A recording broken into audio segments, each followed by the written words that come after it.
पूज्य जिन धर्म प्रभाविका आर्यका 105 श्री सृष्टि भूषण माता जी की पावन प्रेरणा एवं आशीर्वाद से संचालित चतुर्वेद संघ की सेवा में सदैव तत्पर सृष्टि मंगलम फाउंडेशन श्री सम्मेद शिखर जी।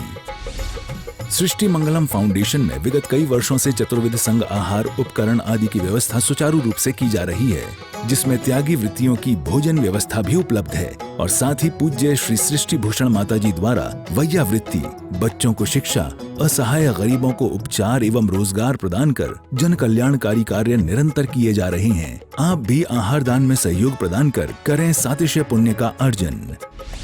आप अपनी सहयोग राशि दिए गए बैंक खाता विवरण में जमा करा सकते हैं।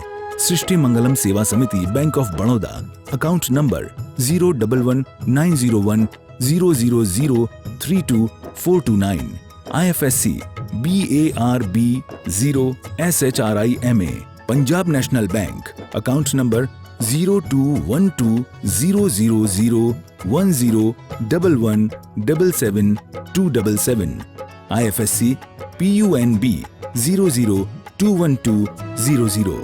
आपके द्वारा दिया गया दान आयकर की धारा 80G एवं 12A के अंतर्गत कर मुक्त रहेगा। इस पुण्यशाली योजना से जुड़ने हेतु संपर्क सूत्र। परम पूज्या जिन धर्म प्रभाविका आर्यका रत्न 105 श्री सृष्टि भूषण माता जी की मंगल प्रेरणा एवं आशीर्वाद से संचालित संस्था सृष्टि मंगलम अतिशय क्षेत्र श्री महावीर जी में चतुर्विध संघ आहार उपकरण आदि की व्यवस्था सुचारू रूप से कई वर्षों से की जा रही है, जिसमें त्यागी वृत्तियों की भोजन व्यवस्था भी उपलब्ध है। सृष्टि मंगलम श्री महावीर जी में त्यागी वृत्तियों के आहार एवं यात्रियों के ठहरने के लिए वातानुकूलित कमरे भी उपलब्ध हैं। स्थल मेन मंदिर के सामने सृष्टि मंगलम भवन। अधिक जानकारी हेतु संपर्क करें 9376571001, 9376571002, 9376571003, 7011014812। तुम जैन हो या नहीं हो ये तुम्हारा जन्म नहीं बताता है, तुम्हारी मौत बताएगी कि तुम जैन थे या नहीं थे। यदि तुम्हारे अंदर जिनत्व आया तो तुम जैन थे, वरना रात्रि को खा रहे हो आलू प्याज गंदी चीज़ें खा रहे हो, फिर कोई कहता जैन साहब आओ, तुम फूल के गुप्पा हो जाते हो। तुम्हें लगता जैन साहब, अरे अर्यंत देव जैन हैं, अर्यंत देव जिनेन्द्र देव जैन साहब हैं, हम तो जैन भिखारी भी नहीं हो पा रहे। एक राज दरबार में बुद्ध को आना था, तो मंत्री ने आपस में चर्चा की कि वो जो भिक्षु आ रहा है उसके पास एक कटोरा है। तो राजा ने कहा मुझे लेना जाना पड़ेगा क्या? 5 मंत्री थे, 4 ने कहा आप लेने जाएंगे, आप सम्राट होकर उन्हें लेने जाएंगे। अरे उसके पास है क्या, एक कटोरा है, मांग कर खाता है, कोई दे दे तो खा लेता है, नहीं तो भूखा सो जाता है। आप में और उसमें तो बहुत अंतर। आपके यहाँ देखो क्या विशाल राज्य है, इतने नौकर चाकर लगे हैं, उसके पास क्या है? तो प्रधान जो मंत्री था उसने अपना इस्तीफा लिखा और राजा को पकड़ा दिया। राजा ने कहा अभी तो बात हो रही थी, तूने इस्तीफा किस बात पे दिया? कहने लगे ऐसे राजा का नमक मुझे नहीं खाना, मैं भूख से तड़फ कर मरना मंजूर करता हूँ, लेकिन तुम पूछ रहे हो राजा होकर कि मुझे जाना चाहिए या नहीं जाना चाहिए। तो उसने कहा क्या बुराई हो गई, यही तो पूछ रहा हूँ, जाना जरूरी है या नहीं जाना जरूरी है? कहने लगे मुझे भी यही पता चल रहा है कि तुम्हारे यहाँ रहना अब जरूरी नहीं है। तो राजा ने कहा बताओ क्या बात है? वो एक फकीर है, मैं सम्राट हूँ, मेरा झुकना जरूरी है। उसने कहा तुम भिखारी हो, वो सम्राट है, तुम भिखारी हो, वो सम्राट है। उसके पास था, वो छोड़ने की हिम्मत कर सका, और तुम्हारे पास छुड़ा लिया जाएगा, तुम छोड़ने की हिम्मत नहीं कर पाओगे। ध्यान रखना तुम पर है लेकिन तुम छोड़ नहीं पाओगे, तुम्हारी ताकत नहीं इतनी। इसीलिए कहते हैं कि सिकंदर बन तो जाओगे लेकिन जो खुद को जीत लेते हैं वही महावीर बनते हैं। उसने कहा मैं ऐसे राज्य में नहीं रहूँगा। राजा को तुरंत गलती का एहसास हुआ कि सच कह रहे हैं कि वो महान दिल वाला है, छोड़ सका। सच बताना, आप लोग महावीर भगवान आदिनाथ के कल्याणक के उनकी जीवनी पढ़ो तो क्या नजर आता है तुम्हें? इतने राजा थे, इतना बड़ा राज्य था, इतने आभूषण थे, इतने हाथी थे, इतने घोड़े थे, इतना छोड़ा। हमने कि कैसे पागल हो, भिखारी की भी हद कर दी, महाभिखारी हो। क्योंकि भिखारी को सम्राट की विभूति दिखती है, सम्राट की आकुलता नहीं दिखती है। तुम भी ऐसे ही हो। आपको पता, जो बहुत दिनों का भूखा हो उसे सपने भी आएंगे तो क्या आएंगे कि राजमहल में दावत के सपने आएंगे। अपनी भी वही हालत है, हम सिर्फ ये देखते ये छोड़ा, ये छोड़ा, ये छोड़ा। अरे जो पाया था वो बहुत कुछ था, और जो छोड़ा था वो ना कुछ था। हम परिवार वाले भी सब दावेदार हो जाते हैं, कितने बेईमान हैं ये लोग, ये बेवफा हैं, ये दिल अब भी मानता नहीं, और कमबख्त ना समझे न जानता नहीं। भरोसा छोड़ दे जालिम बुतों की बेवफाई का, और बुत भी कभी बद नहीं होते, दावा है खुदाई का। ध्यान रखना, तुम जब तक जीते हो तब तक तुम्हारे जन्मदिन पर यही भीड़ तालियां बजाती है और थालियां बजाती है। शादी होती है तो बारात में आगे नाचती है, और जब तुम मर जाते हो तो तुम्हें आगे कर देती, खुद पीछे हो जाती। बोले तू ही मरा तो तू ही जलने जा, हम काहे को जाएंगे। ध्यान रखना, इनका भरोसा मत करना, बीच सबके बीच रहना। हमारे यहाँ क्यों कहा है सम्यक दृष्टि को कैसा रहना चाहिए। ये पे ग्रह में न रहे, ज्यों जलते भी कमल गए, नगर नारी को प्यारी यथा का दे में अमल गए। गेगी पे ग्रह में न रहे, घर में रहता हुआ पत्नी के साथ बातचीत करता है, बोलता है, बढ़िया से परिवार में जैसे रहना चाहिए वैसे रहता है, लेकिन एक लक्ष्य अंदर से रहता है कि वास्तव में ये मेरा पड़ाव है लेकिन मंजिल नहीं है।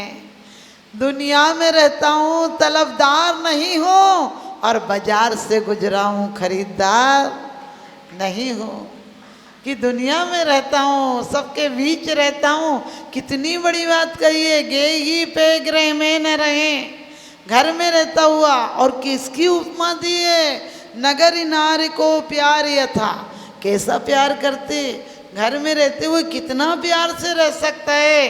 जैसे वेश्या रहती है, वेश्या पत्नी को भी भुला देती है, इतना प्यार देती है, इतना हाव भाव विलास दिखाती है कि लोग पत्नी के पास आना बंद कर देते हैं उसके चक्कर में।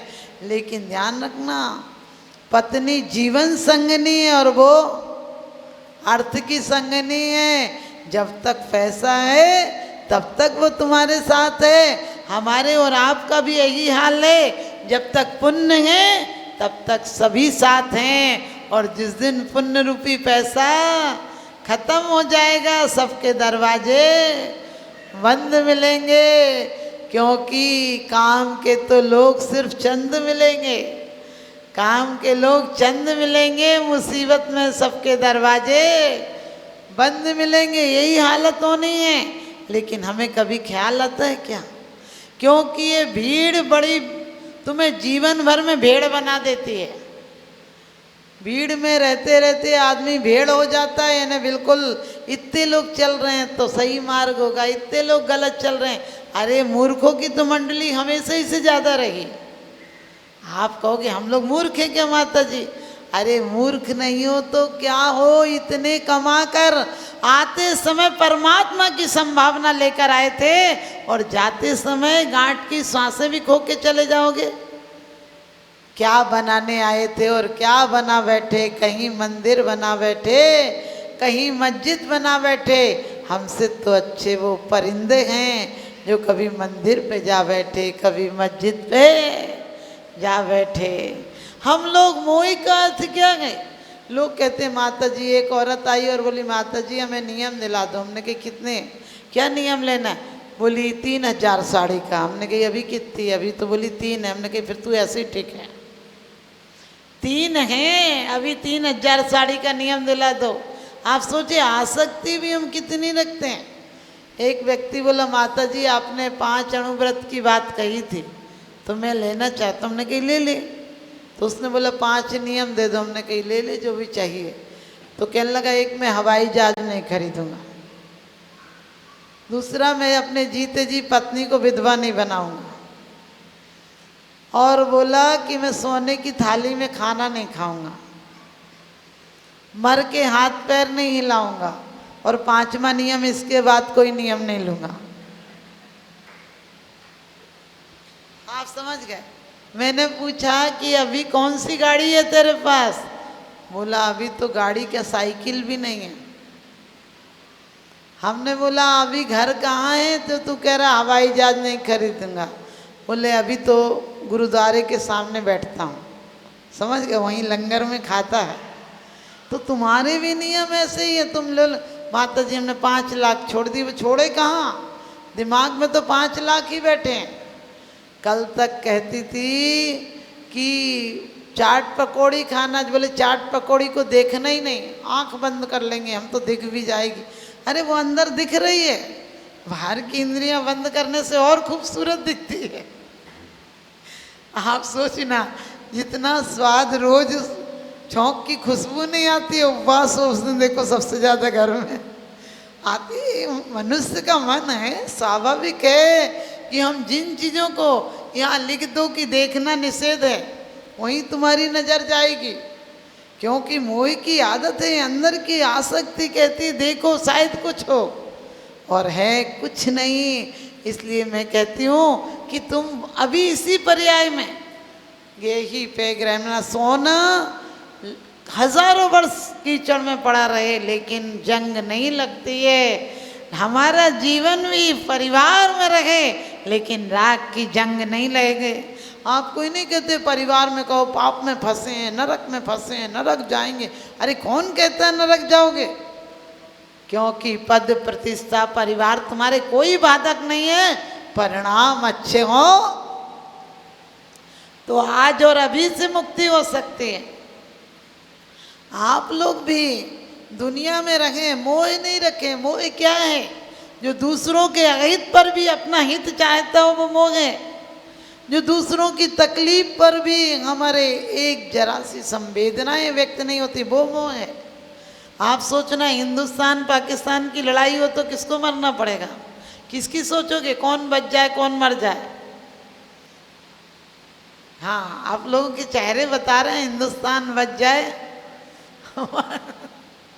बड़े अच्छे से सुन रहे हैं भाई साहब उधर, तो ध्यान रखना। लेकिन तुम लोग ऐसे बैठते हो ना, ऐसे से बैठा करो, मुझे गर्दन घुमानी पड़ती है।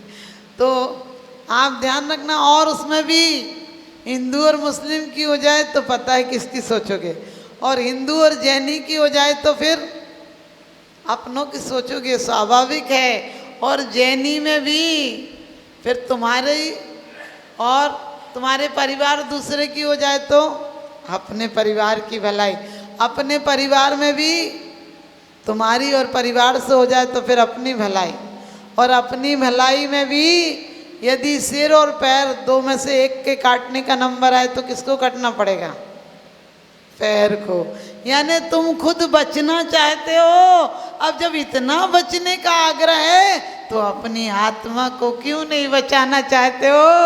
हम तुम जब तक बोल रहे हैं जब तक इनका मेल है, क्योंकि और जिस दिन इनका मेल छूटेगा उस दिन 2 घंटे 4 घंटे में अंत्येष्टि हो जाएगी। हमने कहा मोह की अंत्येष्टि पहले ही कर लेते। वास्तव में कहना आसान है।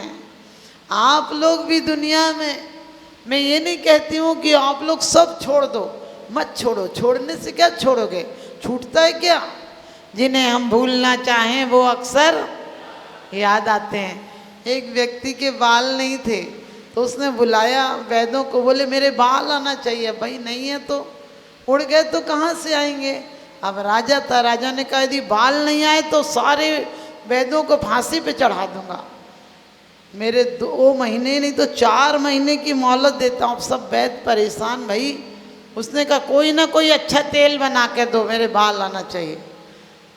वैद्य एक, अब सब वैद्य तो बड़े चिंता मीटिंग की कि क्या करें, तो राजा तो दिमाग सन की है, क्या पता फांसी पे चढ़ा दे सबको। एक बूढ़ा वैद्य बोला चिंता नहीं करो मैं जाता हूँ। और वो गया और कहने लगा राजन हमने बहुत बढ़िया एक महंगा तेल बनाया, उससे आपके बाल आ जाएंगे। बोले आ जाएंगे? बोले हाँ। बोले बहुत महंगा है। बोले कितने का? बोले 1 लाख रुपए का 4 महीने का तेल दूंगा, उसमें दिन में 2 बार लगाना है, आपके बाल आ जाएंगे। लेकिन वो तो पहले दोगे तभी तो तेल बनेगा। अब राजा को तो कहते हैं ना, पराया धन तो उड़ाने में कोई दिक्कत नहीं है, सब वसूली से तो लेते हैं। तो उसने कहा 2 लाख रुपए दे दो। 2 लाख लेके चला गया। दूसरे दिन आया और कहने लगे राजन तेल बहुत महंगा है, अच्छे से लगाना। वो सादा सरसों का तेल था, कोई महंगा महंगा नहीं था, सादा तेल ले आए। लेकिन कहने लगा इसके साथ एक मंत्र है, वो आप ध्यान रखना, वो मंत्र में यदि गलती हो गई तो फिर मेरी कोई गारंटी नहीं। राजा ने कहा क्या मंत्र? बोले बस एक चीज़ का ध्यान रखना, वो याद नहीं आना चाहिए, टूटी चप्पल और सड़ा टमाटर। राजा कहने लगा मुझे आज तक याद ही नहीं आता है कोई चीज़ याद करने की है। टूटी चप्पल, अरे हमारे यहाँ तो चप्पल 1-2 बार पहनता हूँ और तुरंत बदली जाती, कहाँ से याद आएगी? बोले बस ध्यान रखना, यदि ये याद आ गया तो फिर मंत्र, फिर ये तेल काम नहीं करेगा। अब राजा जैसे ही तेल लेके बैठा लगाने के लिए, नौकर को कहा लगाओ, और उसे तो याद आ गई। अब वो क्या करे, बहुत सोचा। जब दूसरी बार तीसरी बार, अभी नहीं, अब 2 घंटे बाद जब वो लेके बैठे उसे तुरंत याद आ जाए।